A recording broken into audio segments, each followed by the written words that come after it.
Bem-haja, Sr. Presidente, por ter decidido que, depois de Lisboa, era ao Porto que cabia a honra de acolher as celebrações do Dia de Portugal, de Camões e das comunidades portuguesas, e que estas celebrações se concluam amanhã no Brasil, a nossa pátria irmã. Temos, minhas senhoras e meus senhores, a sorte e a ventura de viver num país diferente de muitos outros. Um país que guardou incólumes as suas fronteiras, defendidas com sangue, suor e lágrimas. Um país que permanece uno, que corresponde e se exprime num Estado-nação, coisa rara e nada negligenciável nestes tempos de sobressalto em que vivemos. Um país que, pese embora os desequilíbrios que nem sempre temos sabido compensar, ou as rivalidades que nem sempre conseguimos atenuar, vive bem com a sua geografia, com a sua língua e com a sua cultura. Um país, e chamemos-lhe pelo nome, Portugal, que tem sabido resistir à voracidade da história, que tem sido capaz de enfrentar todos os desafios. Nunca faltaram ao português, como escreveu Jaime Cortesão, grandes e nobres motivos para um orgulhoso conceito de pátria, talvez porque a natureza foi com ele em extremo dadivosa dos seus bens. Talvez por isso, mas também por cepa e inquietude, soubemos antes de outros partir à descoberta do mundo. Por onde passamos, deixamos as nossas marcas.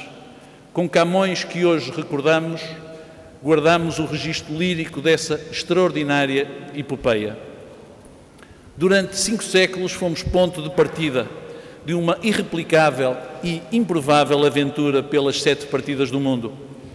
Soubemos depois, em circunstâncias particularmente adversas, bulinar contra o vento da história e reintegrar todos, e foram tantos, que aqui voltaram ao seu porto de abrigo. Uma história que está por assimilar, mas que representa um momento alto da nossa saga, o regresso ao abraço pátrio, sem ressentimentos, uma forma nobre de encerrarmos um longo e épico capítulo. Deparámos-nos, então, com a realidade de uma velha e inculta metrópole, repartida entre um interior arcaico e uma capital desmesurada, perdido que fora o Império. O Porto foi, então, e direi que continua a ser, o ponto justo de equilíbrio.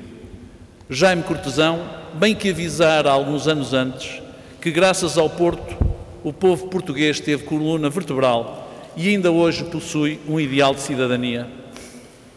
Coluna vertebral que é hoje também parte da indispensável coluna cerebral deste novo Portugal, ousado, inventivo, estudioso, sagaz e indómito.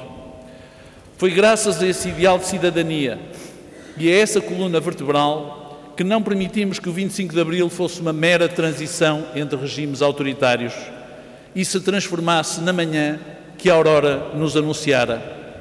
É graças a essa coluna, também cerebral, de que o Porto é parte plena, que hoje podemos olhar o futuro com confiança. Depois, viramos para a Europa, para o mais evidente e sempre adiado dos desígnios. Mais uma vez o Porto e o Norte sofreram, com abnegação, o preço da escolha. Um preço que foi pago com a desindustrialização em setores tradicionais, enquanto o investimento público se concentrava na capital e no velho sonho de fazer dela uma grande cidade mercantil. Sem lugar nessa mesa, o Porto porfiou. Mesmo quando a crise nos bateu à porta, o Porto foi sempre o fiel da balança, sem nunca esmorecer, com boas contas, com a severidade do seu granito. Como disse Bernardo da Costa, esta cidade foi sempre um país que se respeita e que respeita. Uma cidade que, como Agostina dissera, tem toda ela uma forma, uma alma de muralha. Cidade invicta, abnegada e empreendedora, não se intimidou quando os sinos voltaram a tocar a rebate. Fez como sempre fez, das tripas coração. Em vez de se queixar, resistiu e empreendeu. Cidade de pergaminhos, que mais se pode exigir de uma cidade onde, como disse Torga, Garrett pode nascer no calor do seu coração, António Nobre pôde morar em paz dentro das suas portas e se mesmo numa das suas cadeias pôde ser escrito o amor de perdição. Tudo isso que pode ser útil e nos compraz não nos satisfaz. Mas muitas queixas que tenhamos e não calamos, nós, os portuenses, temos honra, como poucos ou nenhuns, em sermos portugueses. Temos o orgulho intacto por sabermos que nos tempos difíceis, nos momentos mais críticos, a pátria apela ao nosso contributo e nunca deixamos de corresponder, apesar de também sabermos que no fim de cada crise o papel do Porto volta inevitavelmente a ser esquecido. Não faltará quem veja neste discurso do Presidente da Câmara Municipal do Porto algum bairrismo, pois a esses responderei com as palavras de Sofia.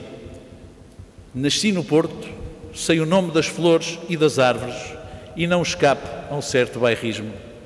Senhor Presidente, em véspera da sua oportuna visita ao Brasil, fundado pelo nosso Dom Pedro, cujo coração guardamos na Lapa, não posso deixar de lhe dizer em nome dos portuenses que nós, que temos tanta e tanta honra em sermos portugueses, somos ainda assim diferentes. O que se diria se em Londres, em Trafalgar Square, ao lado dos leões, estivesse numa coluna não o invencível Nelson, mas Gandhi, que libertou a joia da coroa britânica? Pois em vésperas da sua viagem ao Brasil, Sr. Presidente, não posso deixar de recordar que nós, os portuenses, temos como símbolo o nosso Dom Pedro. Dom Pedro de quem, como disse, guardamos o coração na Lapa, mas também nas nossas armas, em escudo de honra no meio. Dom Pedro que lutou pela nossa liberdade, que soube fundar o país irmão, com quem celebramos a história e a língua, esse extraordinário património imaterial que ainda não soubemos explorar convenientemente. Senhor Presidente da Assembleia, Senhor Primeiro-Ministro, termino com Eduardo Lourenço. O Porto é o barco que nunca partiu. Muito obrigado.